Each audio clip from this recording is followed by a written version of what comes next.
Hello, good morning, good afternoon, good evening. कैसे आप सब लोग? आई होप आप सभी बहुत अच्छे होंगे। और आज के इस अमेजिंग सेशन में हम बात करने वाले हैं प्राइस डिस्क्रिमिनेशन के बारे में। कौन सी सिचुएशन में प्राइस अलग अलग चार्ज की जाती है और कैसे कैसे की जाती है, उसके बारे में हम यहाँ पे बेटा बात करने वाले हैं। तो लेट्स बिगिन बेटा। अगर आपने अभी तक इस सेशन को लाइक नहीं किया तो लाइक कर दीजिए, डू सब्सक्राइब एंड अपनी प्यारी सी कमेंट जरूर से करिएगा।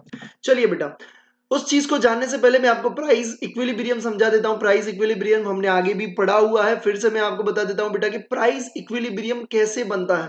प्राइस आपकी कैसे डिसाइड होती है? Demand is equal to supply जिस पॉइंट पे होती है वो आपका बनता है बेटा प्राइस इक्विलिब्रियम। ठीक है, तो इक्विलिब्रियम प्राइस को आपको सेट करने के लिए कैसे करते हो? डिमांड आपको यहाँ पे शेड्यूल दिया जाता है और आपको सप्लाई का शेड्यूल दिया जाता है। जिस प्राइस पे आपका demand is equal to supply होता है वो अपन क्या बोलते हैं? इक्विलिब्रियम प्राइस उसे बोलते हैं बेटा।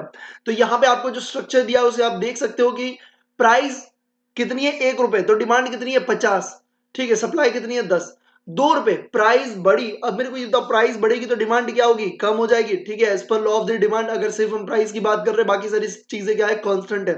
प्राइस बढ़ेगी, डिमांड कम हुई, बट प्राइस बढ़ेगी तो सप्लाई क्या होगी? बढ़ेगी। क्यों? क्योंकि अगर मैं सप्लायर हूं तो मैं क्या कहूंगा? मैं भैया ज्यादा प्रॉफिट अर्न करना चाहूंगा। जैसे प्राइस बढ़ेगी मैं ज्यादा सप्लाई करने का ट्राई करूंगा। तो प्राइस बढ़ती है, डिमांड कम होती है, प्राइस बढ़ती है, सप्लाई भी बढ़ती है। 3 रुपए पे 30 दोनों है, 4 रुपए पे 20 थी, 20 40 और 5 रुपए पे 10 50 है।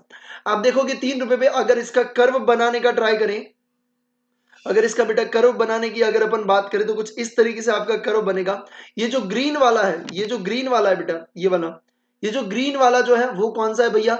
प्राइस बढ़ रही है तो क्वांटिटी भी बढ़ रही है, ये सप्लाई की बात कर रही है। ग्रीन वाला जो है वो लेफ्ट टू राइट अपवर्ड में जाता है। क्यों? क्योंकि डायरेक्ट रिलेशन होता है, तो लेफ्ट टू राइट में अपवर्ड में जाएगा। कैसे अपवर्ड में जाएगा भैया?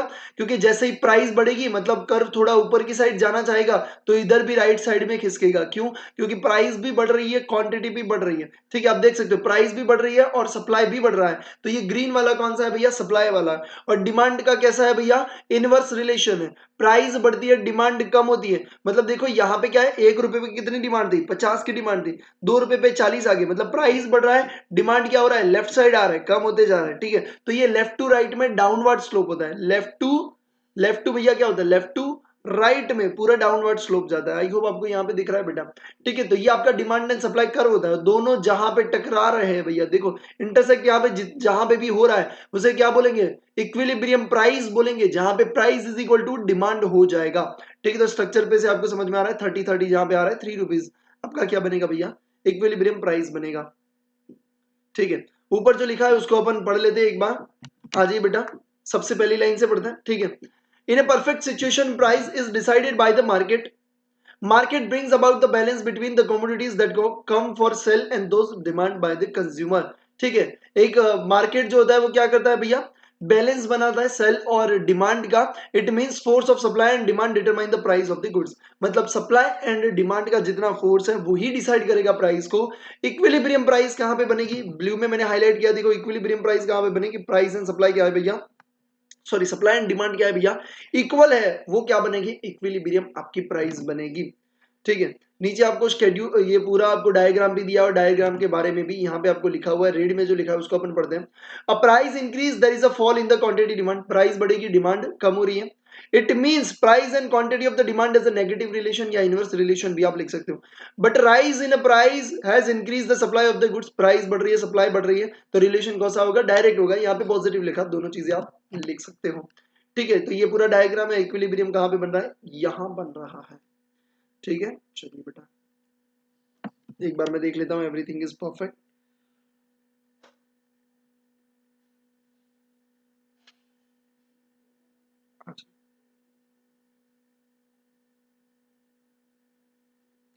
ठीक है, चलिए एक और चीज मैं आपको बेटा बता देता हूं कि आपका प्राइस, ठीक है ये तो आपको समझ में आ गया। चलो नेक्स्ट पेज पे चलते हैं। नेक्स्ट पेज पे आपको दिया हुआ है प्राइस डिस्क्रिमिनेशन। क्या है भैया? Price discrimination under monopoly. Price discrimination obviously कहां पे हो सकती है? मोनोपोली में हो सकती है। मोनोपोली मतलब क्या? मोनो मतलब सिंगल, पोली मतलब सेलर, सिंगल सेलर, जहां पे एक ही सेलर है उसे बोलते हैं मोनोपोली। नाम से ही पता चलता है मोनोपोली। ठीक है, मोनोपोली में ही प्राइस डिस्क्रिमिनेशन हो सकता है। प्राइस डिस्क्रिमिनेशन का मतलब ये होता है कि मेरे को जिससे जितना पैसा लेना है मैं ले सकता हूं। अब देखो, परफेक्ट कंपटीशन होगा, कोई आपसे परचेज नहीं करेगा। ठीक है, ओलिगोपोली होगा या कोई भी ड्यूओपोली होगा, कोई भी आपसे परचेज नहीं करा पाएगा। सिर्फ मोनोपोली में आपसे परचेज करेंगे। क्यों? क्योंकि आप ही एक अकेले सेलर हो जो बेच रहे हो, बाकी कोई ऑप्शन ही नहीं है। लेना है तो ले, वरना कुछ भी नहीं। तो आपके पास ये एक मौका है कि आप अलग अलग लोगों से अलग अलग प्राइस चार्ज कर सकते हो। जैसे कि आप मेरे से कुछ चीजें लेने आए तो मैंने आपसे 5,000 चार्ज किया, और आपकी सुंदर सी ब्यूटीफुल सी गर्लफ्रेंड आई, तो अगर मेरी बीवी साइड में नहीं होगी तो मैं आपसे 2,000 उनसे चार्ज कर लूंगा। ठीक है, तो ये क्या होता है? प्राइस डिस्क्रिमिनेशन हुआ बेटा। प्राइस डिस्क्रिमिनेशन कहां पे हो सकता है? सिर्फ मोनोपोली में हो सकता है, क्योंकि बाकी मार्केट में अगर मैं आपको ज्यादा प्राइस बोलूंगा आप दूसरे से परचेज कर लोगे। समझ में आई? तो अब कौन सी सिचुएशन में प्राइस डिस्क्रिमिनेशन होता है वो अपन देखेंगे। कैसी कैसी सिचुएशन में? देखो, प्राइस डिस्क्रिमिनेशन का मतलब क्या होता है, पहले यहां पे लिखा होता है, पढ़ लेते हैं। If the seller charge the different prices from the different customer से डिफरेंट प्राइस चार्ज करेगा सेम गुड्स और सर्विसेज के लिए, उसे हम बोलते हैं price discrimination. It is possible only in a monopoly. देखो, ब्लू से हाईलाइट किया क्योंकि आपके लिए इंपॉर्टेंट है। अब ये देखो, प्राइस डिस्क्रिमिनेशन कैसे होता है बाद में सिखाऊंगा, बट पहले कौन सी सिचुएशन में होता है वो देख लेना है। कौन सी कंडीशन है जहां पे प्राइस डिस्क्रिमिनेशन होने वाला है भैया, आपको दिखने वाला है। सबसे पहला, different price elastic of demand. भैया आप देखो, जहां पे भी कोई भी प्रोडक्ट का इलास्टिसिटी मतलब इनइलास्टिक होगा, रिलेटिवली इनइलास्टिक होगा। अगर आपकी बात करें, रिलेटिवली क्या होगा बेटा? इनइलास्टिक होगा। प्राइस इलास्टिसिटी ऑफ डिमांड क्या होगा? Relatively inelastic. इनइलास्टिक का मतलब क्या होता है? रिलेटिवली इनइलास्टिक में बोल रहा हूं। ठीक है, रिलेटिवली इनइलास्टिक का मतलब ये होता है कि प्राइस जितना चेंज होती है उसके रिलेटिव में, उसके रिलेटेड आपकी डिमांड बहुत कम चेंज होती है। मतलब अगर आप प्राइस 100 रुपए से बढ़ाओगे, डिमांड सिर्फ 10 यूनिट से ही कम होगी। प्राइस आप बहुत ज्यादा कम कर दोगे तो भी आपकी डिमांड बहुत ज्यादा बढ़ने नहीं वाली। ऐसी सिचुएशन में आप क्या करोगे? ज्यादा ही चार्ज करोगे, क्योंकि आपको पता है कि डिमांड उतनी चेंज नहीं होगी। अगर आप 1,000 रुपए का 5,000 भी लोगे ना तो भी डिमांड उतनी चेंज नहीं होगी भैया, डिमांड रहने ही वाली है। तो भैया पैसे कमाने के लिए क्या करेंगे? रिलेटिवली इन इलास्टिक में नॉर्मली प्राइस क्या रखते हैं भैया? लोग हाई रखते हैं। और रिलेटिवली इलास्टिक जहां पे क्या होता है? प्राइस 10 रुपए से चेंज हो रही है तो भैया डिमांड एकदम से चेंज हो रही है 100-200 यूनिट से, उसे बोलते हैं रिलेटिवली इलास्टिक। मतलब प्राइस का जो चेंजेस है उससे ज्यादा डिमांड में चेंजेस, प्रोपोर्शनेट डिमांड में चेंजेस क्या है? ज्यादा है, उसे बोलते हैं रिलेटिवली इलास्टिक। बोलते हैं रिलेटिवली इलास्टिक में हर फर्म प्राइस को कम रखना चाहेगा, क्योंकि 1 रुपए कम करेगा और 100 यूनिट का भैया उनका डिमांड बढ़ जाएगा, तो वो चाहता है कि ज्यादा प्रॉफिट अर्न करे। तो रिलेटिवली इलास्टिक होगा तो क्या करेगा? प्राइस को लो रखने का ट्राई करेगा। ठीक है, कंप्लीट। फिर ये परफेक्ट इलास्टिक का मतलब और परफेक्ट इन इलास्टिक का भी मतलब समझ में आता है। परफेक्ट इन इलास्टिक मतलब डिमांड चेंज नहीं होगी। परफेक्ट इलास्टिक प्राइस में चेंज होगा या नहीं होगा कोई फर्क नहीं पड़ता, डिमांड अपने आप चेंज होती रहती है। ठीक है, तो यहाँ पे लिखा है रिलेटिवली, परफेक्ट नहीं लिखा, यहाँ पे लिखा है रिलेटिवली। रिलेटिवली का मतलब होता है प्राइस के रिलेटेड आपकी डिमांड कम चेंज हुई है तो रिलेटिवली इनइलास्टिक। प्राइस के प्रोपोर्शनेट, प्राइस के कंपेयर में प्रोपोर्शनेट डिमांड ज्यादा चेंज हुई है, रिलेटिवली इलास्टिक बोलते हैं। समझ में आ रही है? ठीक। नेक्स्ट नेक्स्ट आपका आता है टैरिफ बैरियर। टैरिफ बैरियर का मतलब ये होता है कि भैया टैक्सेशन की जहां पे झंझट ज्यादा होती है, जहां पे टैक्सेशन की झंझट ज्यादा होती है वहां पे क्या होता है भैया? प्राइस ज्यादा लिया जाता है। जहां पे कम होती है वहां पे प्राइस कम लिया जाता है, तो उसे बोलते हैं tariff barrier. If two market are separated by a tariff wall, the monopolist can follow this principle of a price discrimination. मतलब वो अलग अलग प्राइस ही होगी, सिंपल सी बात है। For example, the monopolist can sell its product at lower price in a foreign market and higher price in a domestic market. अगर domestic price में क्या है भैया? ज्यादा चार्जेस लग रहे हैं, ठीक है, तो डोमेस्टिक मार्केट में हायर प्राइस से चार्ज करेगी और फॉरेन मार्केट में लोअर चार्ज करेगी। एक्सपोर्ट का बेनिफिट मिल रहा है, ये सब चीजें। ठीक है, तो यहां पे क्या होगा भैया? टैरिफ यानी कि टैक्स लिख सकते हो अगर आपको याद नहीं रहता तो। टैक्स के बारे में बात कर रहे हैं, ठीक है, या फिर लीगल रिक्वायरमेंट्स भी आप लिख सकते हो। फिर आता है geographical distance between the market. Price discrimination is also possible. भैया एक एक दो मार्केट है अलग अलग, ठीक है, एक इंडिया में है, एक चाइना में है, या फिर एक जापान में है, तो भाई भैया क्या होगा? प्राइस अलग अलग ही होगी, सिंपल सी बात है। Geographical distance between the market possible when two markets are separate from one another by geographical distance. In this, monopolist can sell its product at a lower price in a distance market. जो दूर है उसमें lower price पे बेचेगा and higher price in a local market. आप कहोगे भैया ये कैसे हो गया, इससे उल्टा नहीं होना चाहिए. नहीं बेटा, ये यहाँ पे किस पॉइंट ऑफ व्यू से कहना चाहता है, ये इसलिए कहना चाहता है बेटा कि जैसे अपन ने टैरिफ वाला देखा ना, उसी कंटेक्स्ट में कहना चाहता है कि जब आप डिस्टेंस मार्केट में बेचना चाहते हो या फॉरेन में बेचना चाहते हो तो आपकी कंट्री भी आपको हेल्प करती है. बट अगर आपको वहीं पे अपनी कंट्री में बेचना होता है तो काफी सारे टैक्सेस लगते हैं. क्यों? क्योंकि एक्सपोर्ट को प्रमोट करना होता है. इसीलिए आप डिस्टेंस मार्केट में लोअर प्राइस चार्ज करते हो और हायर प्राइस चार्ज करते हो आपके लोकल मार्केट में. ठीक है, तो जियोग्राफिकल डिस्टेंस के बारे में भी आई होप आपको समझ में आ गया. अभी तक देखा कि तीन सिचुएशन में अलग अलग प्राइस चार्ज की जाती है. सबसे पहला, elasticity of demand. In elastic है भैया, relatively in elastic charge high करो, रिलेटिवली इलास्टिक है चार्ज लो करो क्योंकि डिमांड की क्वांटिटी बढ़ जाएगी. टेरिफ बैरियर टैक्सेस की बात कर रहे हैं, जियोग्राफिकल डिस्टेंस एरिया की बात कर रहे हैं. ठीक है, तो ये तीन चीजों से आपका क्या होता है भैया, अलग अलग प्राइस चार्ज होता है. और क्या क्या चीजें लिखी है, आ जाइए बेटा. Fourth one, impossibility of resale of the product और पर्टिकुलर सर्विस आइटम. अब देखो, कोई ऐसी चीज है जो आप रीसेल नहीं कर सकते. मतलब मैं सेल करूंगा वही अब सामने वाला ले सकता है, उसको रीसेल नहीं कर सकता. तो भी मेरे ऊपर पूरा का पूरा भैया क्या होगा, मेरे को जितना चार्ज करना है उतना मैं चार्ज कर सकता हूँ. फॉर एग्जाम्पल, मैं अकेला इंडिया में सीए हूँ. ठीक है, और मैं अकेला क्या देख सकता हूँ भैया, सर्विस दे सकता हूँ. और उसको रीसेल भी नहीं कर सकते ना, मतलब मैंने उनको सर्विस दी वो आगे देंगे, ऐसा तो हो नहीं सकता. ये तो नॉलेज वाली बात है. ठीक है, तो सर्विस आगे रीसेल थोड़ी ना हो सकेगी. तो उस टाइम पे क्या करूंगा, मेरे को जितना चार्ज जिससे भी करना है उतना मैं कर सकता हूँ. It is not possible on the part of the any buyer or to resell. Not possible to resell, कोई ऐसी चीज है जो रीसेल के लिए पॉसिबल नहीं है. Not possible to resell the product. ठीक है, तो उस प्रोडक्ट को रीसेल करना पॉसिबल नहीं है. Then the monopolist can easily follow the policy of price discrimination. तो भैया मेरे को पता है मैं ही बेचूंगा वही भैया फाइनल है. ठीक है, रीसेल भी नहीं होगा. This happening particularly in case of service. Service में सबसे ज्यादा होता है. ठीक है, for example doctor can charge a different fee for rendering similar service to two patient. भैया दो पेशेंट को सेम ट्रीटमेंट दे रहा है, फिर भी क्या कर रहा है भैया, अलग अलग प्राइस चार्ज कर रहा है. चलिए आ जाइए बेटा next, ignorance of the consumer. ठीक है, इग्नोरेंस ऑफ द कंज्यूमर ये कहना चाहता है कि भैया कंज्यूमर को पता ही नहीं है कि कौन से मार्केट में कितने रेट पे मिल रहा है. अब देखो, सामने वाले बायर को पता ही नहीं होता कि कौन सी चीज कितने पे मिलती है, तो ऑब्वियसली सामने वाला तो ज्यादा ही चार्ज करेगा. ठीक है, तो इसीलिए यहाँ पे लिखा हुआ है कि अगर बायर को नॉलेज नहीं है तो भी प्राइस डिस्क्रिमिनेशन इजीली हो सकता है. If the consumer remain ignorant about the different prices of the same product. ठीक है, in two different market, no knowledge,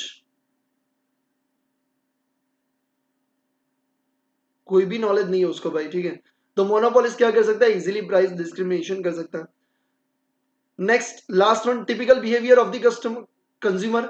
ठीक है, in some cases group of a consumer consider higher price as a indicator of a higher quality. अब देखो, ये अपन ने देखा था, कहां पे देखा था खबर पता है, exceptions of law of demand में देखा था कि प्राइस कम होगी तो डिमांड बढ़नी चाहिए, प्राइस कम होती तो डिमांड बढ़नी चाहिए. बट इसमें एक एक्सेप्शन देखा था, यही वाला एक्सेप्शन था जिसमें ये था कि भैया ज्यादा प्राइस होगी तो ज्यादा क्वालिटी होगी, हम ये सोचते हैं. ठीक है, तो यहां पे भी ऐसा है भाई. ठीक है, अगर सामने वाला पर्सन है उसको ऐसा लगता है कि जो ज्यादा वाली चीज है ना वो मेरे को दे दो, ये 100 वाली है नहीं चाहिए यार, इसकी क्वालिटी नहीं होगी, ये 800 वाली ये शायद अच्छी हो सकती है. तो सामने वाला समझ जाएगा, आई ला, ये तो वो कीड़ा है जो ऐसा सोच रहा है कि प्राइस ज्यादा तो क्वालिटी भी ज्यादा. उसने 100 वाला 800 वाला दिखा दिया, उसने देखा हाँ नीचे 50 वाली चीज भी पड़ी है, वो 50 वाली निकाल के बोलता है ये 2000 की है भैया. कितने की, 2000 की. वो बोलेगा आई ला मामा मिया, आई लाइक दिस क्वालिटी, वो परचेस कर लेगा भाई. वो 50 रुपए वाली चीज 2000 में परचेस कर लेगा क्योंकि उसका बिहेवियर क्या है, उसका बिहेवियर ऐसा है कि ज्यादा प्राइस ज्यादा क्वालिटी. तो भैया सामने वाला ऑब्वियसली इजीली डिस्क्रिमिनेट कर सकेगा. ठीक है, तो सामने वाला इजीली आपसे पैसा अच्छा ले सकेगा. Considering the higher price as an indicator of a higher quality, ऐसे केस में भी प्राइस डिस्क्रिमिनेशन होगा, बहुत इजीली हो जाता है. ठीक है, अब देखो, अभी तक अपन ने क्या पढ़ा वो अपन फिर से मैं एक और बार आपको दिखा देता हूं. अभी तक मैंने आपको पढ़ाया कि पहले तो प्राइस इक्विलिब्रियम क्या है, जहां पे डिमांड एंड सप्लाई क्या होती है, सेम होती है। Price discrimination, sorry, equilibrium price कौन सी है। फिर प्राइस डिस्क्रिमिनेशन अंडर मोनोपोली में हमने देखा कि क्या होता है, अलग अलग प्राइस चार्ज करना। उसमें हमने काफी सारे रीजंस देखे। सबसे पहला हमने कंडीशंस देखे थे, कुछ कंडीशंस। सबसे पहला कंडीशन देखा इलास्टिसिटी ऑफ डिमांड, फिर हमने देखा टैरिफ बैरियर, फिर हमने देखा जियोग्राफिकल डिस्टेंस, फिर हमने देखा इम्पॉसिबिलिटी ऑफ रीसेल, फिर हमने देखा इग्नोरेंस ऑफ द कंज्यूमर, फिर हमने देखा typical behaviour of the consumer. ठीक है, अब मैं आपको बता देता हूं कि प्राइस डिस्क्रिमिनेशन कैसे कैसे होता है, मतलब कैसे कैसे मैं अलग चार्ज करूंगा, मैं कैसे डिसाइड करूंगा इससे इतना लो इससे इतना लो, ये यहाँ पे आपको दिया हुआ है। चलिए, तो क्लासिफिकेशन ऑफ प्राइस डिस्क्रिमिनेशन कैसे होगा। प्रोफेसर, देखो ये आपको पूछा जा सकता है, professor Pigou has classified price discrimination into 3 types. ठीक है, इन्होंने क्लासिफाई किया है भैया 3 टाइप्स में। तो आपको ये याद रखना है किसने किया है, प्रोफेसर पिगो ने। कौन सा, first degree, second degree and third degree. चलो अब बात करते हैं फर्स्ट डिग्री के बारे में कि कैसे अलग से हम चार्ज कर सकते हैं, मतलब सेलर कैसे डिसाइड करेगा, कौन से बेसिस पे अलग अलग प्राइस चार्ज करेगा, उसके बारे में यहाँ पे दिया है। If the seller charge different price from the different customer on the basis of paying capacity, अगर पेइंग कैपेसिटी के हिसाब से वो अलग अलग चार्ज कर सकता है, उसे बोलते हैं फर्स्ट डिग्री। मतलब मेरे को सामने वाले पर्सन को देख के लगा कि ये ना बेचारा बहुत गरीब है, 500 रुपए की चीज है, कोई बात नहीं यार, 400 में भी मैं सेल कर दूंगा। वही चीज सामने वाला पर्सन है, एकदम से मेरे को लगा यार इसके पास ना बहुत ज्यादा पैसा है, ये 500 की जगह मैं 2000 मांगूंगा ना तो भी ये इजिली अफोर्ड कर सकेगा, तो मैं उससे ज्यादा चार्ज करूंगा। तो यहाँ पे सबसे फर्स्ट डिग्री का मतलब क्या है, paying capacity. Price discrimination of second degree, second degree का मतलब है लिमिट ऑफ द गुड्स, मतलब अगर क्वांटिटी में परचेज करोगे तो मैं ज्यादा डिस्काउंट दूंगा। अगर आपने मेरे से 3 प्रोडक्ट ली तो मैं एक प्रोडक्ट का 100 रुपए लगाऊंगा, बट अगर आपने मेरे से 10 प्रोडक्ट ले ली तो मैं एक प्रोडक्ट का मैं 90 रुपए लगाऊंगा। तो इसे बोलते हैं limit of the goods purchase. अगर आप बल्क में परचेज करोगे, अगर आप बल्क परचेज करोगे तो आपको क्या रहेगा भैया, कॉस्ट कम रहेगा। समझ में आया। तो पहले था first degree paying capacity, second degree कौन सी है भैया, limit of the goods purchase, and third one any other basis, मतलब ये दो के अलावा जितने भी बेसिस हैं वो भैया प्राइस डिस्क्रिमिनेशन के थर्ड डिग्री में आ जाते हैं। ऑल अदर बेसिस, ठीक है। फिर वो एज से भी हो सकता है, या क्या बोलते हैं सेक्स से भी हो सकता है, मेल फीमेल, उससे भी हो सकता है भैया, ठीक है। अदर भी अभी तो आता है, तो अदर, ठीक है। तो ऐसे भैया अलग अलग हो सकता है कि मेल से इतने चार्ज करना, फीमेल से इतने चार्ज करना, अदर से इतने चार्ज करने। तो वो अदर जितने भी आते हैं ना भैया, ऑल अदर बेसिस, वो थर्ड डिग्री में आ जाएंगे। ये फर्स्ट वाले में क्या था, पेइंग कैपेसिटी,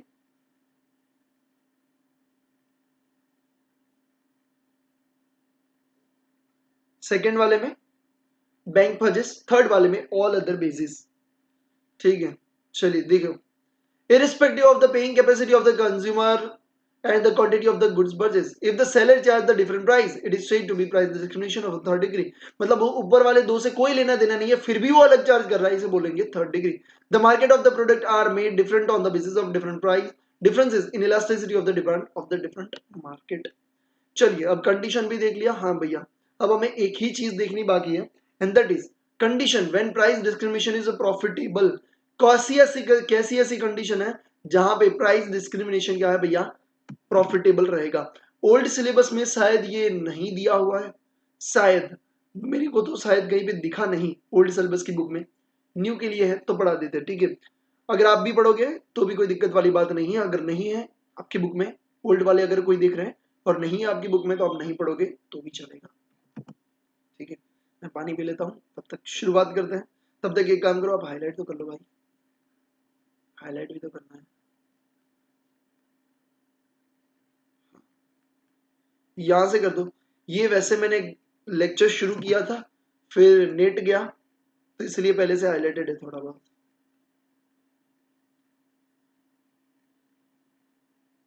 अभी शायद परफेक्टली दिख रहा है, हाँ हाईलाइट कर दो फिर आगे बढ़ते हैं।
चलिए अब देखो यहाँ पे बता रहा है कि भैया कैसी ऐसी कंडीशन है जहां पे प्राइस डिस्क्रिमिनेशन भैया आपका क्या होगा, प्रॉफिटेबल होगा। मतलब अगर आप अलग अलग चार्ज करोगे तो भी आपको प्रॉफिट ही होगा, बट वैसे कैसी सिचुएशन में होगा वो यहाँ पे बात कर रहे हैं। देखो हर बार प्राइस डिस्क्रिमिनेशन प्रॉफिटेबल ही होगा, नहीं ऐसा नहीं होता बेटा। अगर आपने ऐसा डिसाइड किया कि मैं छोटे बच्चों की प्राइस ना कम लूंगा, एज वाइज डिसाइड किया, ठीक है, या लड़कियों की प्राइस कम लूंगा और आपकी कस्टमर सबसे ज्यादा लड़कियां हैं, तो क्या हो जाएगा, मतलब आपको लगा कि लड़के ज्यादा परचेज करते हैं नॉर्मली, ठीक है, लड़कियां तो आती नहीं, बट सब लड़कों ने गर्लफ्रेंड को भेज दिया भैया परचेज करने के लिए, तो यहाँ पे क्या हो जाएगा, आपको जितना प्रॉफिट होता होना चाहिए उतना नहीं हुआ। तो इसीलिए यहाँ पे हर बार प्राइस डिस्क्रिमिनेशन प्रॉफिटेबल नहीं होता, बट कैसी ऐसी कंडीशन है जहां पे प्रॉफिटेबल होगा वो अपन बात करने वाले हैं। आ जाइए बेटा। प्राइस डिस्क्रिमिनेशन दो पॉसिबल इन मेनी सिचुएशन, काफी सिचुएशन में आप प्राइस डिस्क्रिमिनेशन का मतलब ये अलग अलग चार्ज हम कर सकते हैं। Price need not be always profitable हो ऐसा नहीं है। ऑब्जेक्टिव क्या है, ऑब्जेक्टिव भैया क्या है, प्राइस डिस्क्रिमिनेशन का ऑब्जेक्टिव है मैक्सिमम प्रॉफिट अर्न करना, मैक्सिमम प्रॉफिट अर्न करना, ठीक है। Assume that the firm produce single plant, चलो ये एजम्पशन के हिसाब से अपन क्या कर रहे हैं, एक क्वेश्चन को समझ रहे हैं। Assume that the firm produce single plant, एक प्लांट परचेज करते हैं and supplies to two market, और दो मार्केट में वो क्या करते हैं, उसको सप्लाई करते हैं। We have to determine the amount of sale and the price in each of market so that the total profit is maximize. हमें क्या करना है, amount of sale and price क्या करनी है भैया, हमें क्या करना है, उसको डिसाइड करना है, डिटरमाइन करना है, ताकि अपने को पता चले कि ये कैसे प्रॉफिटेबल होगा। आ जाओ अब देखो यहां से पढ़ते हैं। Suppose the market are 1 and 2, दो मार्केट का नाम दिया 1 and 2।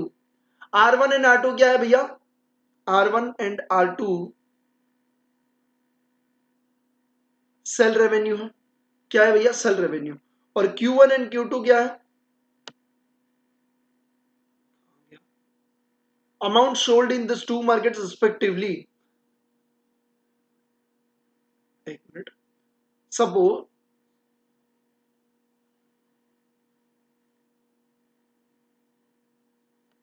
ओके ये क्या है भैया, टोटल रेवेन्यू है, हाँ जी, from the two markets. Suppose the market 1 and 2, R1 and R2 are the total sale revenue, okay, from this two market, okay, दोनों मार्केट से कितना R1 एंड R2 आपको क्या मिल रहा है, टोटल रेवेन्यू मिल रहा है। Q1 and Q2 be the amount sold in these two markets respectively, so the total revenue are, एक मिनट यहाँ पे कुछ इन्होंने गलती की है क्या,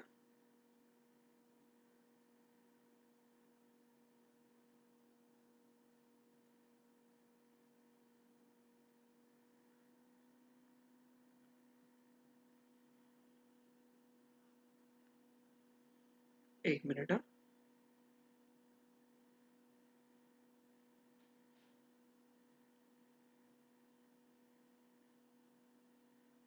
Q मतलब यहाँ पे क्वांटिटी है, हाँ ठीक है, अमाउंट नहीं आएगा, क्वांटिटी आएगा, कितनी क्वांटिटी सोल्ड की है। क्यू क्या दे सकता है, कितनी क्वांटिटी सेल की है। आर क्या दिखाता है आपको, रेवेन्यू दिखाता है। अगर मैं बात करूं R1 मतलब मार्केट 1 जो है उसके बारे में बात करें तो प्राइस इनटू क्वांटिटी, तो आपको टोटल R1 मिल जाएगा। यहां पे भी R2, ठीक है, सेकेंड मार्केट का टोटल रेवेन्यू कितना मिलेगा, सेकेंड मार्केट का टोटल, यहाँ पे प्राइस इंटू क्वांटिटी करोगे तो आपको सेकेंड मार्केट का रेवेन्यू मिलेगा। वैसे ही सी को कैसे भैया, सी को हम डिनोट करते हैं कॉस्ट से, सी से हमने कॉस्ट ऑफ द प्रोडक्शन से डिनोट किया। अगर मैं बात करूं टोटल कॉस्ट कितनी लगेगी, cost per unit into quantity, तो आपका टोटल कॉस्ट मिल जाएगा। ये बात आई होप आपको समझ में आ रही होगी। तो वैसे ही कॉस्ट कितने से मल्टीप्लाई करेंगे, दोनों आपने मार्केट में कितनी क्वांटिटी बेची उससे आप क्या करोगे, मल्टीप्लाई करोगे, तो आपको टोटल कॉस्ट यहां पे मिल जाएगी। ठीक,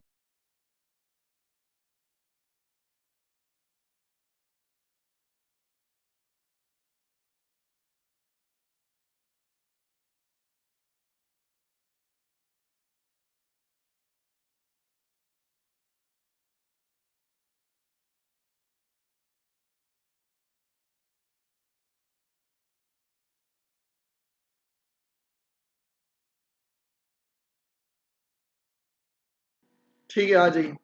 तो यहां पे क्या होगा बेटा, आपका सी मतलब कॉस्ट हो जाएगा।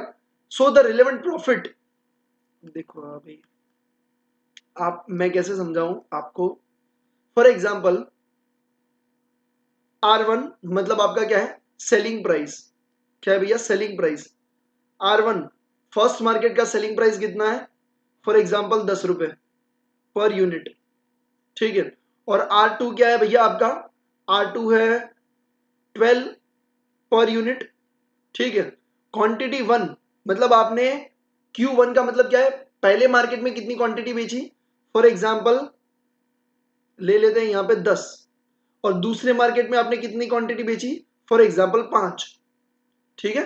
अब अब अपन ले लेते हैं सी। सी का मतलब क्या होता है, कॉस्ट।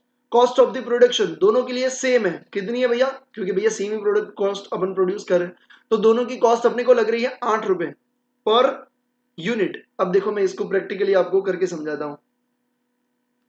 R1 मतलब टोटल रेवेन्यू, देखो ये 1 किसको डिनोट करता है, मार्केट 1 को डिनोट करता है, ठीक है। तो ये आपको ध्यान में रखना है। अब R1 यहाँ पे R1 देखो दोनों जगह पे R1 लिखा है, मेरे ख्याल से इनको अलग से हाईलाइट कर, अलग से बताना चाहिए था, यहाँ पे P कर देना चाहिए या सिर्फ R कर देना चाहिए था। दोनों को R1 लिखा है तो थोड़ा सा कंफ्यूजन हो सकता है, बट ये वाला टोटल है, ये पर यूनिट है, ठीक है। चलो अब यहाँ पे पहले R1 कितना आएगा, मुझे ये बताइए R1 कितना आएगा बेटा।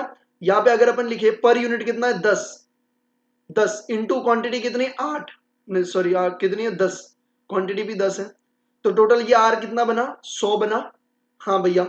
और एंड R2 अब कितना बनेगा, R2 टोटल, R2 प्राइस कितनी है 12, इसकी क्वांटिटी कितनी 5, तो ये कितना बना 60 बना।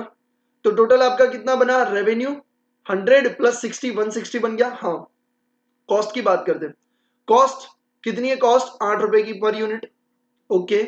और क्वांटिटी कितनी है, 1 की 10 और इस R2 की 5, 10 प्लस 5 मतलब कितना हुआ, 15 हुआ, ठीक है। 15 इंटू अपने को क्या करने का, 8 करने का, ठीक है।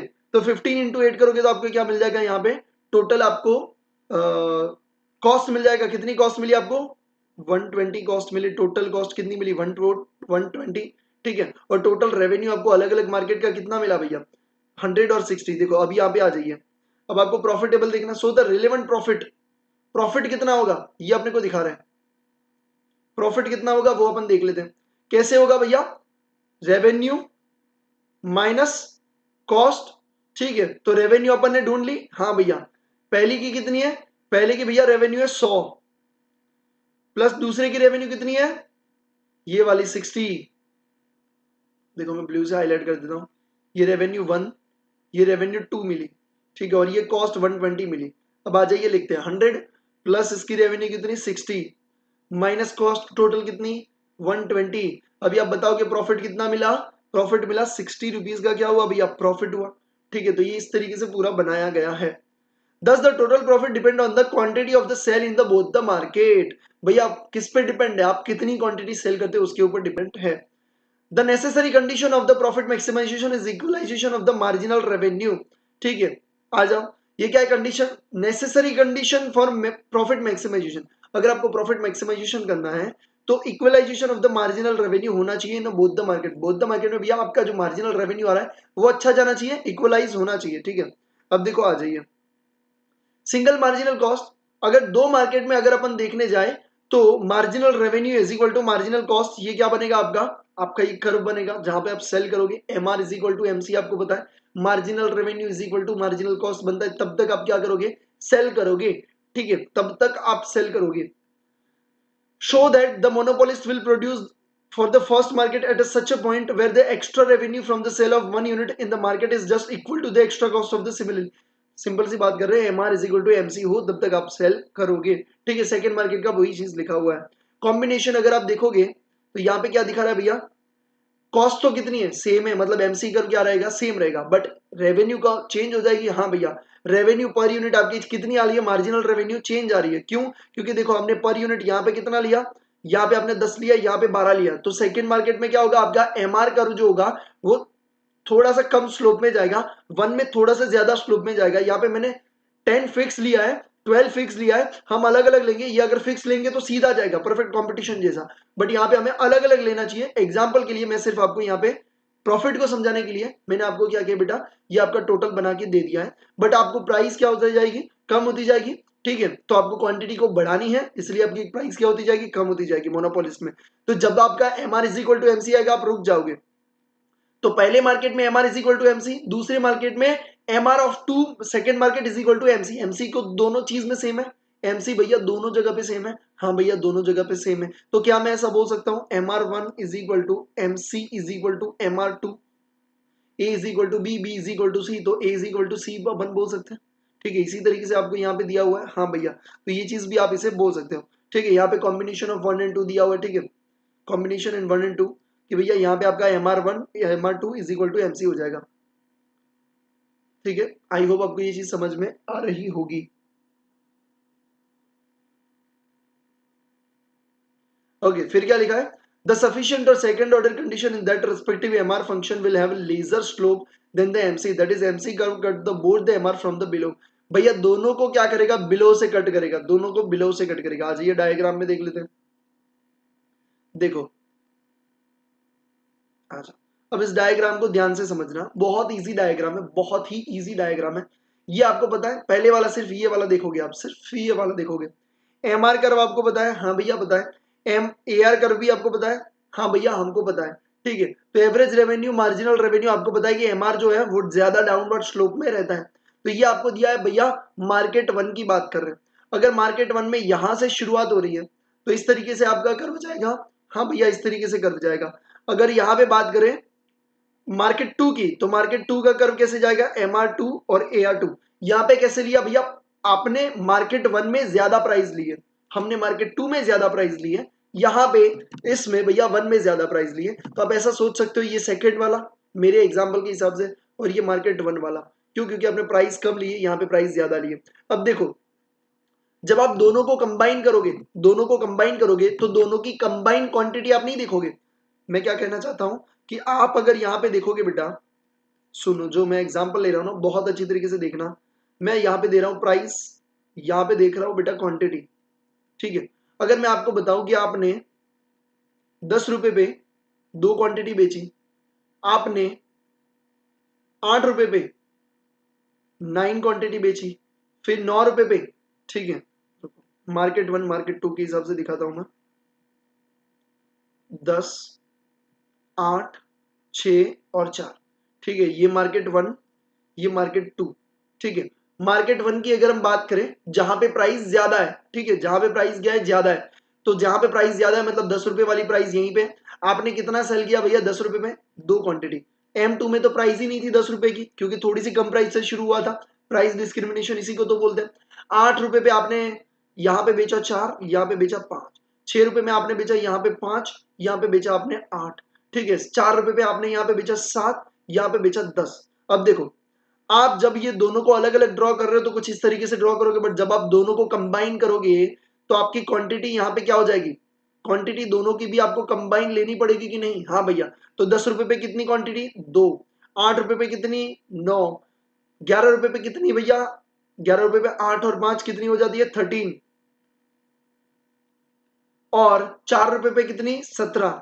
अब देखो यहाँ पे होगा क्या, ये वाला ऐसा क्यों बन रहा है, किसी को समझ में आया ऐसा क्यों, क्योंकि यहां तक सिर्फ एक ही मार्केट में सेलिंग हो रही थी, दिख रहा है आपको, एक ही मार्केट में, इसलिए ये सीधा यहां पे जैसा था वैसा का वैसा यहां पे बना MR कर्व आपका। आई होप आपको समझ में आ रहा होगा, जैसा था फर्स्ट मार्केट में वैसा ही बना, क्योंकि वहां पे एक ही मार्केट की क्वांटिटी। अब यहां पे देखो, जैसे कि ये पहले वाला सिर्फ एक ही मार्केट था तो क्वांटिटी कम है, तो आपका स्लोप डाउनवर्ड आपको ज्यादा दिखेगा। बट जैसे ही दूसरा आएगा सीधा 9 पे जाएगा, मतलब इस तरीके से जाना शुरू हो जाएगा। क्यों अब इस तरीके से जाएगा, क्योंकि आपका दोनों का कंबाइन है, तो क्वांटिटी भैया बढ़ेगी कि नहीं, यहाँ पे आप सिर्फ 2 थी अभी तक, और सीधी आपने कितनी दिखा दी, 9 दिखा दी, तो एकदम से स्लोप हो जाएगा भैया। ठीक है, तो ये आई होप आपको समझ में आ रहा है, ये सिंगल मार्केट, एक ही मार्केट ऐसा है जहां पे आप बेच रहे हो, यहाँ पे दोनों मार्केट की कंबाइंड क्वांटिटी है, इसलिए ये ज्यादा दूर जाएगा, क्योंकि क्वांटिटी हम यहाँ पे नीचे लिखते हैं। तो आई होप आपको समझ में आ रहा है कि अगर कंबाइन होगा तो कुछ इस तरीके का आपका स्लोप बनेगा, और प्राइस डिस्क्रिमिनेशन पे MC कर्व जहां से कट होके जा रहा है भैया, वो आपका क्या बन जाएगा, वो आपका यहाँ पे इक्विलिब्रियम पॉइंट अपन बना सकते हैं। तो आई होप आपको समझ में आया होगा कि दोनों का कर्व क्या कहना चाहता है। यहाँ पे मार्केट वन में ज्यादा प्राइस चार्ज किए, मार्केट कम में कम प्राइस चार्ज किए, दोनों का कंबाइन बनाने जाओगे तो ये ऊपर वाला पोर्शन सिर्फ कितना किसका है, मार्केट वन का है, क्योंकि मार्केट टू वहां पे एग्जिस्ट ही नहीं करता था। यहां से मार्केट टू आ रहा है, इसलिए स्लोप इस तरीके से आपका हो जा रहा है। ठीक है, तो आई होप आपको समझ में आ गया होगा बेटा। ठीक है, ओके। प्रॉफिटेबल के लिए इन्होंने कोई भी फॉर्मूला नहीं बनाया है। ये जो फॉर्मूला इन्होंने बनाया ना, ये वाला फॉर्मूला भाई, ये जो इन्होंने फॉर्मूला लिखे ना, ये वाले जो मैंने भी आपको यहाँ पे एग्जांपल के तौर पे दिखाया है भाई, ये फॉर्मूला है ही नहीं। ये सिर्फ क्या बोल रहे हैं, revenue minus cost, revenue of one market minus cost of one market, revenue of second market cost of second market, या इन्होंने कंबाइन बोल दिया यहाँ पे क्या, रेवेन्यू ऑफ फर्स्ट मार्केट, ये देखो R1 के ऊपर revenue of first market, revenue of second market को ऐड कर दिया, मतलब दोनों मार्केट का रेवेन्यू मिला दिया, माइनस दोनों मार्केट का कॉस्ट निकाल दिया, मतलब रेवेन्यू मतलब सेल माइनस कॉस्ट माइनस करोगे तो प्रॉफिट मिलेगा। सिंपल सी बात लिखी हुई है, सेल माइनस कॉस्ट ही लिखा हुआ है, अलग अलग R1 Q2 Q2 भैया काई को इतना इकोनॉमिक्स में भैया ये क्या करे। अभी कॉस्टिंग में होते तो भैया अकाउंट में तो सिंपल सेल में से कॉस्ट को माइनस करो, बात खत्म। अलग अलग R1 R2 R2 बम। तो इस तरीके से आपका क्या बनेगा बेटा, कर्व बनेगा। कर्व आपको समझ में आ गया, इसको भी उट्टे पट्टे स्वाहा ऐसे नहीं करना, ठीक है। बोलोगे भैया समझ में ही नहीं आया, ऐसा मत बोलिएगा,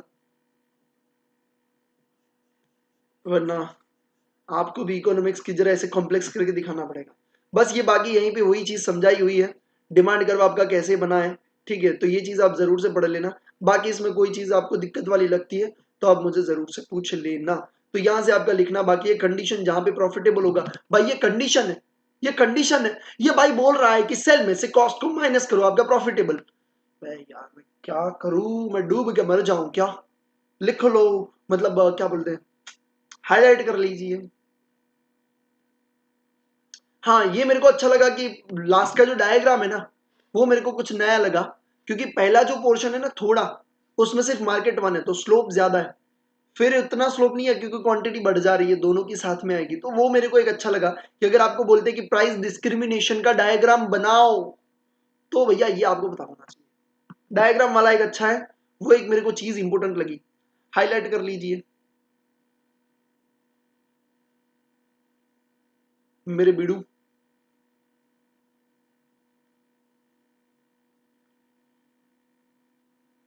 cell of market one plus